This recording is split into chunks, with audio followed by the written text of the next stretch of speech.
Salut à tous, la team OL, Thomas M. Show pour OL Fan TV avec Salut à tous, j'espère que vous allez bien. Ouais.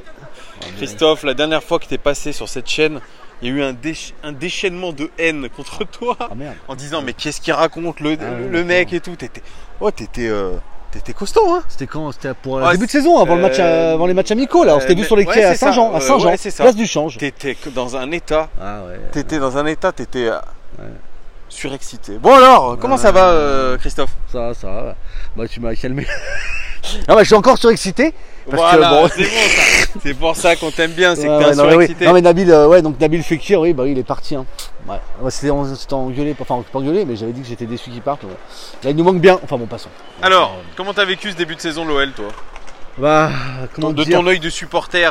Bah, je me suis enflammé. Hein. Deux premières journées, je visais le titre. Hein. Ouais. Les Parisiens dans un bar et je leur ai dit on va être champion cette année. Vivement le Lyon-Paris, qu'on mette les choses au point avec vous. Puis là, je suis vraiment de m'inquiéter là. Je suis plutôt redescendu. Bah, depuis Montpellier, je me dis allez, on a joué à 10. Bordeaux, on joue à 10. Excusable. Mais là, j'étais à Amiens. Bah, justement, j'étais à Amiens. Alors oui, il a fait le déplacement à Amiens. Alors comment ça s'est passé à Amiens? Bah, franchement, marche de match. Par contre, parquage complet, plus de 1000. On était complet de chez complet.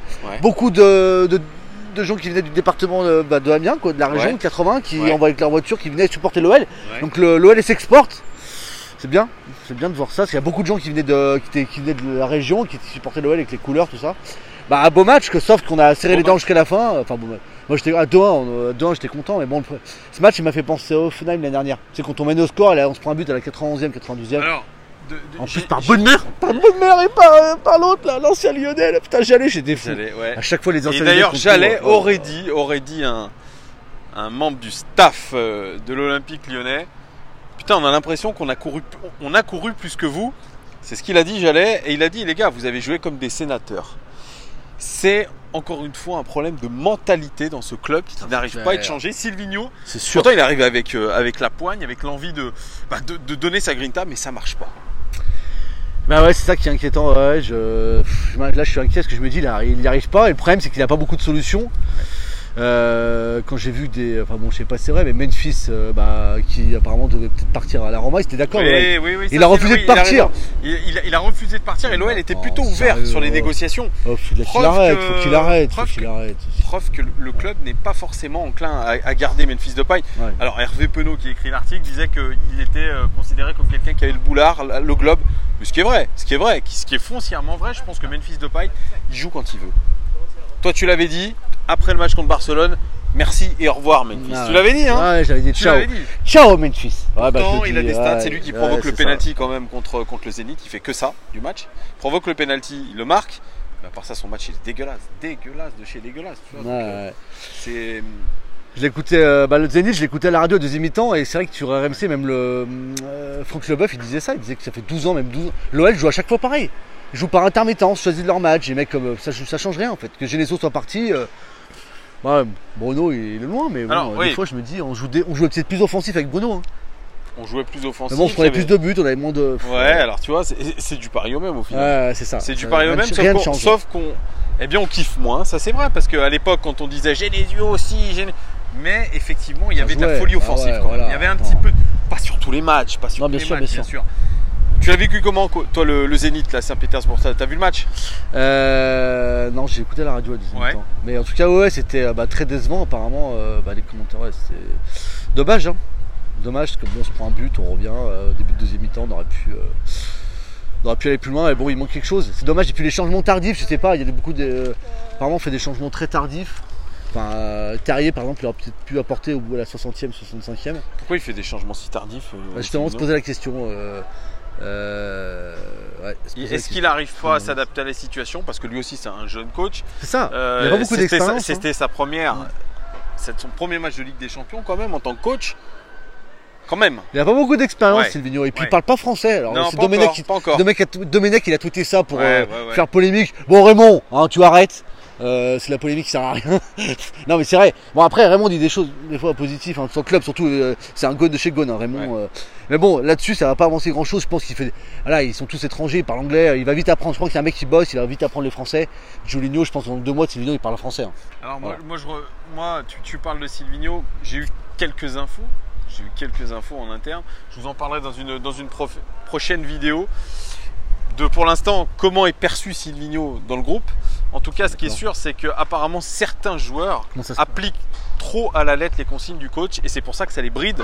J'ai pas les noms des joueurs, mais en tout cas, ça se voit un petit peu sur le terrain. C'est des joueurs qui ont du mal à lâcher les chevaux, qui ont du mal finalement à désobéir à Silvinho. Non pas qu'il ait une emprise sur le groupe énorme, mais en tout cas, il leur donne des principes tactiques, des principes de jeu où ils n'ont pas le droit d'improviser. Et certains, ils ont. Awar, c'est un gros problème de mentalité. Awar, il ne se fait pas mal à l'entraînement, il se fait pas mal en match. Et puis, ce qui est très mal passé, c'est le fait qu'il soit parti à Londres un week-end alors qu'il était blessé aux adducteurs. Ça aussi, c'est très mal passé. Donc oui, Awar fait partie des problèmes un petit peu de l'OL en termes de mentalité. Son copain, Memphis Depay, aussi, qui joue quand il veut parce qu'il sort de 2 matchs quand même exceptionnels avec l'équipe des Pays-Bas, notamment face à l'Allemagne. Et ce qu'il propose contre le Zénith Saint-Pétersbourg, notamment au niveau des sprints à haute intensité et même des kilomètres parcourus, c'est absolument dégueulasse. Surtout qu'il n'avait pas joué à Amiens, on l'a préservé pour un Amiens, on le laisse. Donc c'est absolument dégueulasse. Là aussi, moi je disais dans ma précédente vidéo, on doit se faire mal en Ligue des Champions. Déjà, on doit se faire mal, tout simplement, pour n'importe quel match, mais en Ligue des Champions, on doit absolument se faire mal un peu plus parce que c'est une autre compétition, parce que c'est une compétition où tu dois mettre de l'intensité. On l'a bien vu hier avec le Paris Saint-Germain qui a mis les ingrédients, de l'intensité, de la cohésion, un système tactique rodé. Voilà, nous on est incapable en ce moment de mettre de l'intensité. Peut-être dimanche. Peut-être sur les gros matchs. Peut-être dimanche. On est obligé, là, il faut sortir les joueurs. Alors, tu vois ça comment, toi, dimanche? Je suis inquiet. Je me demandais si. Est-ce que les nouvelles. Mbappé devrait être là, avec Neymar, titulaire ou pas, ça je peux pas. Il ferait le voyage, il ferait le déplacement. Il ferait le déplacement. Et Cavani est absent. Mais ça, je ferai un petit avant-match aussi. Voilà. On verra la suite. Mais c'est quand même, ça commence à poser vraiment question. Quels sont les leviers que doit mettre en place Silvinho et le staff pour relever cette équipe qui semble vraiment.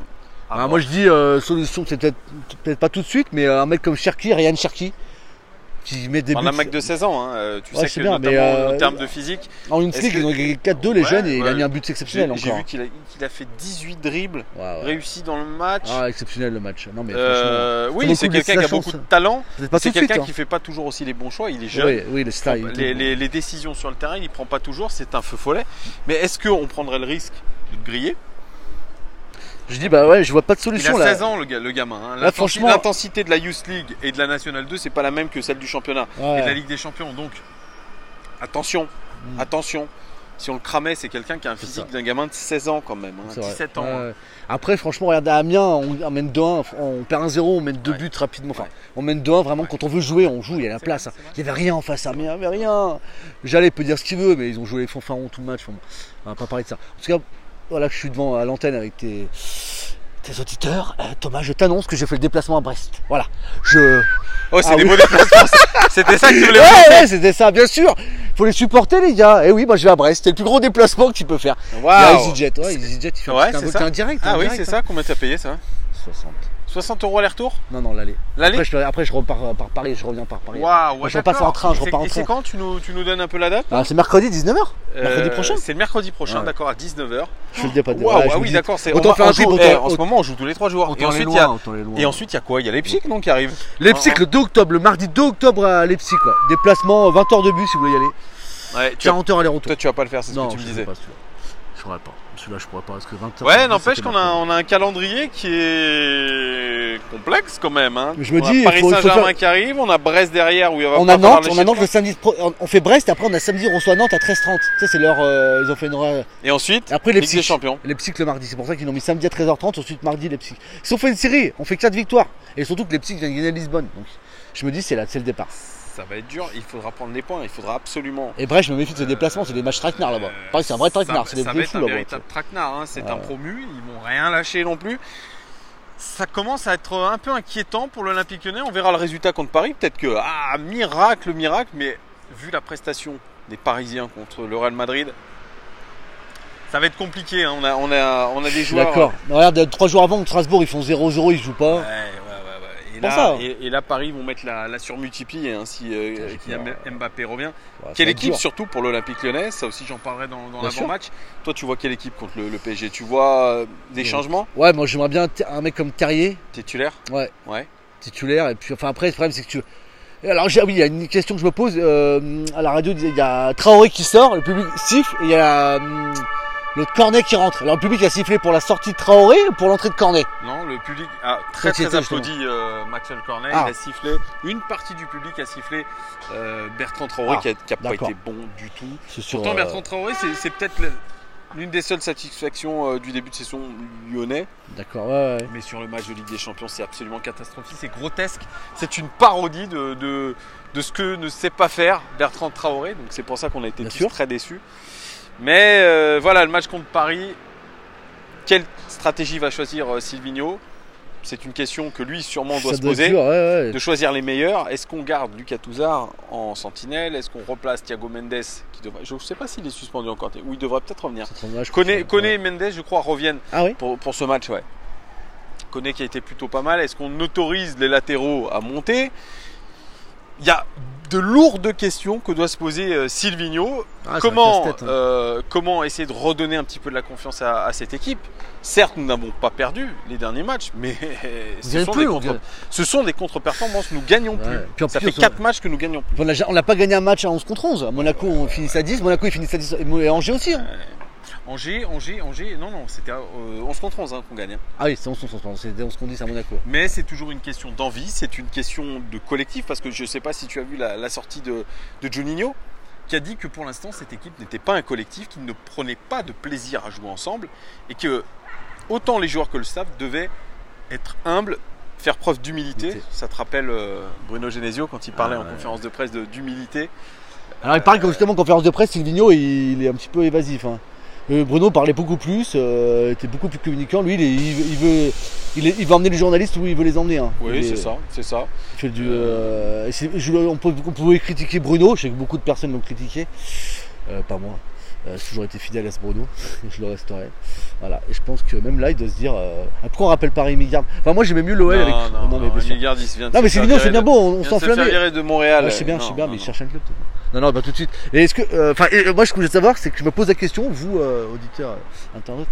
Followers, dites-moi ce que vous pensez du fait. Est-ce que vous allez être tolérant avec Silvinho jusqu'à quand? Parce que là, moi, je commence à m'inquiéter. Moi, je vois beaucoup de commentaires sur les réseaux sociaux qui sont de plus en plus tendus envers Silvinho.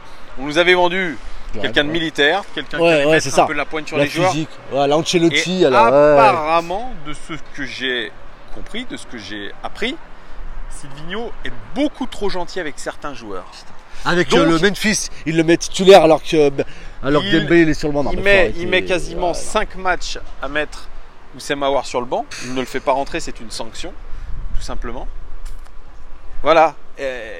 Il est trop gentil encore. D'accord. Alors, on disait de Bruno Genesio qu'il était pote avec les joueurs. Ouais. Mais Silvinho, apparemment, pareil, il a du mal à serrer la vis. Ça va pas être évident pour une première expérience. Mais aujourd'hui, il a plus le temps.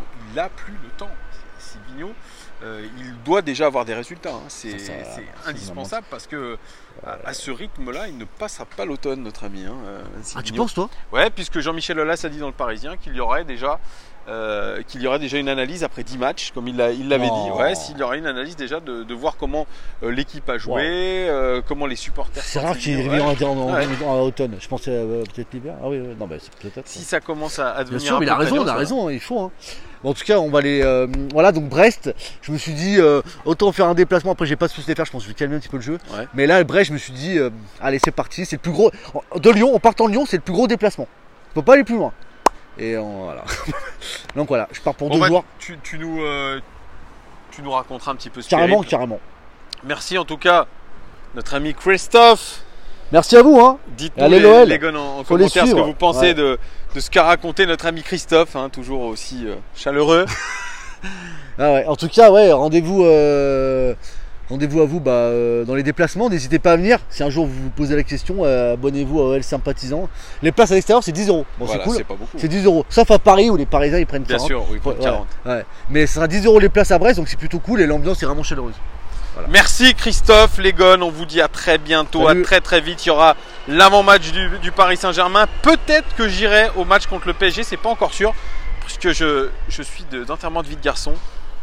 Merluche, c'est pour toi si tu regardes les vidéos. Donc je ne sais pas encore si je serai de retour. Bah profite, voilà, profitez. je serai de retour. Bah, tu pour me le feras match. ta place, moi j'ai une bonne place. Non, je rigole. Voilà, donc je vous ferai, mais en tout cas il y aura un retour sur ce match, bien sûr, l'analyse tactique et statistique. À très très vite les gones, passez un très bonne fin de semaine, très bon début de week-end. Ciao, ciao, ciao. Ciao.